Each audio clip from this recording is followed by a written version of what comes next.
Bakit 94% ng mga taga-China ay nakatira sa eastern half ng bansa? Kung mapupuntahan mo ang China, siguradong mahihilo ka sa lawak at laki ng bansang ito. Ang China ang pang-apat na pinakamalaking bansa sa mundo at pumapangalawa sa may pinakamalaking populasyon na umaabot sa mahigit 1.4 na bilyong tao. Sa laki ng populasyon nito, mapapansin mo ang naglalakihang mga gusali na tinitirhan ng milyon-milyong Chinese nationals. Pero heto ang nakakagulat. Kahit napakalawak ng China, halos kalahati lang ng kanilang teritoryo ang tinitirhan ng karamihan sa populasyon. Kung lilibutin mo ang bansa, makikita mo na karamihan ng tao ay nakatira sa eastern half ng China, samantalang ang western half ay halos walang nakatira. Sa katunayan, mas mababa sa 6% ng populasyon ang naninirahan sa bahaging ito ng bansa. Bakit nga ba ganito ang pagkakaiba ng populasyon ng China? Ano ang dahilan kung bakit halos walang nakatira sa western half ng kanilang teritoryo? Tara, pag-usapan natin. Ang China ay may lawak na 9.6 million square kilometers. Isipin mo, sobrang laki nito kumpara sa 300,000 square kilometers ng Pilipinas. Pero ang laki nito ay nahahati sa tinatawag na Hu Line. Ang Hu Line ay unang inilathala noong 1935 ng geographer na si Hu Huanyong. Ang linya ay tumatakbo mula Heihe sa northeast patungong Tenchong sa northwest ng bansa. Kung babiyahe ka papunta sa east ng Hu Line, dito mo makikita ang malalawak na kapatagan, masaganang ilog at klima na tamang-tama lang sa pamumuhay ng tao. Halos 94% ng populasyon ng China ang naninirahan sa bahaging ito, kung saan makikita ang mga rehiyon tulad ng North China Plain at Yangtze River Delta. Ang mga lugar na ito ay may matabang lupa at masagana sa ulan, kaya napakaganda para sa agriculture, hydropower at transportasyon. Ang Yellow River at Yangtze River naman, ang dalawa sa pinakamahalagang ilog ng China. Ito ang nagbibigay ng tubig para sa pagtatanim at sumusuporta sa civilization sa loob ng libu-libong taon. Sa Sichuan Basin na napapaligiran ng mga bundok, makikita ang isang natatanging patag na lugar na nagsisilbing oasis para sa mga tao. Dahil dito, ang eastern half ng bansa ang naging sentro ng agrikultura, negosyo at pagunlad ng mga sinaunang lipunan. Ang populasyon dito ay umaabot sa mahigit 1.3 billion. Mas mataas pa kaysa sa kabuuang populasyon ng karamihan sa mga bansa sa mundo. Kung mapapadpad ka hanggang sa west ng Hu Line, mapapansin mo rito na parang bigla kang napunta sa kakaibang mundo. Mula sa magulo at mataong lugar, mapapadpad ka sa tahimik na rehiyon. Ang rehiyong ito ay binubuo ng malalawak na disyerto tulad ng Taklamakan at Gobi at ng matataas na bundok gaya ng Himalayas. Sa mga lugar na ito, ramdam mo ang tindi ng klima. Mula sa sobrang lamig na -40 degrees Celsius tuwing winter hanggang sa nakakapasong init na 45 degrees Celsius tuwing summer. Kakaunti lang din ang ulan dito dahil nahaharangan ng Himalayas ang mga ulap mula sa Indian Ocean. Kaya't maraming bahagi ng western region ang tuyo at hindi tama para sa agrikultura. Ang Taklamakan Desert, halimbawa, ay isang land of death na halos walang natural na mapagkukunan ng tubig. Dahil sa matitinding kondisyon ng lupain at klima, mas mababa sa 6% ng populasyon ng China ang naninirahan sa west. Karamihan sa mga tao rito ay bahagi ng mga nomadic na grupo o indigenous communities. Kung gusto mo pang libutin ang lugar na ito, pwede naman, pero kakailanganin ng matinding preparations dahil sa challenging climate at kakulangan sa mga infrastructure tulad ng mga kalsada. Kahit mahirap ang buhay at halos walang tao sa Western China, pinili pa rin ng bansa na kontrolin ang mga lupaing ito. Sa Western China kasi matatagpuan ang ilan sa pinakamahalagang pinagkukunan ng tubig sa buong Asya. Ang Tibet, na bahagi ng Western China, ay tinatawag na Water Tower of Asia. Dahil dito nagmumula ang malalaking ilog tulad ng Yellow River, Yangtze River, Mekong at Brahmaputra. Ang mga ilog na ito ang nagbibigay ng tubig para sa bilyon-bilyong tao at sa agrikultura sa Asya. Yun naman pala, may tubig naman pala eh. Bakit kakaunti lang ang nakatira dito? Simple lang. Tulad ng nabanggit natin, sobrang lamig dito, manipis ang hangin at matataas ang mga bundok kaya halos imposibleng tirhan ito ng maraming tao. Pangalawa, may mahalagang papel ang western half sa kasaysayan ng China. Noong sinaunang panahon, ang mga nomadic na grupo tulad ng Mongol at Xiongnu mula sa west ay banta sa maunlad na eastern China. Para protektahan ang mga tao at lupain, itinayo ng China ang Great Wall at sinikap kontrolin ang mga strategic na mga daanan tulad ng Heshi Corridor na nag-uugnay sa Eastern China at Central Asia. Ang daanang ito ay naging mahalagang bahagi ng Silk Road, isang sinaunang ruta ng kalakalan na nagdala ng kayamanan, ideya at kultura mula sa Asia hanggang Europa.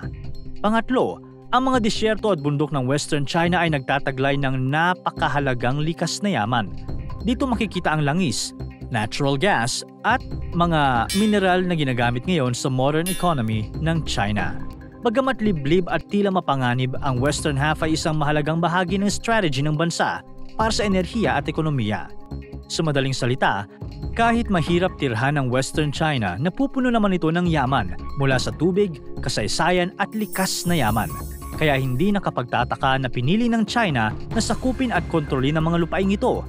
Sa yaman ng West, isa ito sa mga dahilan kung bakit napakaunlad ng China ngayon. Kung titingnan mula sa space, malinaw ang pagkakaiba ng populasyon sa Eastern at Western China. Ang Eastern part ay puno ng mga nakakasilaw na ilaw mula sa mga lungsod, bayan at kabahayan, tanda ng siksik na populasyon at active lifestyle. Sa kabilang banda, ang Western part ay tahimik lang at napakadilim, patunay ng kakaunti at kalat-kalat na mga tao sa rehiyong ito. Sa East, tinatawag silang Han Chinese, ang pinakamalaking ethnic group hindi lang sa China kundi sa buong mundo. Ang mga lungsod tulad ng Shanghai, Beijing at Guangzhou ay ilan sa mga pinakamakapalang populasyon na puno ng abalang negosyo, transportasyon at kabuhayan. Sa Western China, kadalasan sila ay mula sa mga ethnic minority. Kabilang dito ang Uyghurs na karamihan ay Muslim at naninirahan sa Xinjiang, ang Tibetan na may sariling wika at kultura, at ang Mongols sa Inner Mongolia. Pero ito ang nakakabilib. Bagamat malawak ang sakop ng China, ang buong bansa ay gumagamit ng iisang time zone, ang China Standard Time o CST, na pareho sa oras ng Pilipinas dahil pareho silang nasa UTC+8. Paano nangyari ito? Noong 1949, matapos ng pagtatatag ng People's Republic of China, ipinatupad ng pamahalaan ang iisang time zone bilang simbolo ng pagkakaisa ng bansa. Kaya nga lang, ang sistema na ito ay nagdulot din ng nakakalitong senaryo, lalo na sa West. Sa mga lugar tulad ng Xinjiang, kung saan dapat mas huli ang oras, nagiging karaniwan ang pagsisimula ng araw ng mas late, tulad ng 10 ng umaga para sa mga eskwelahan o opisina.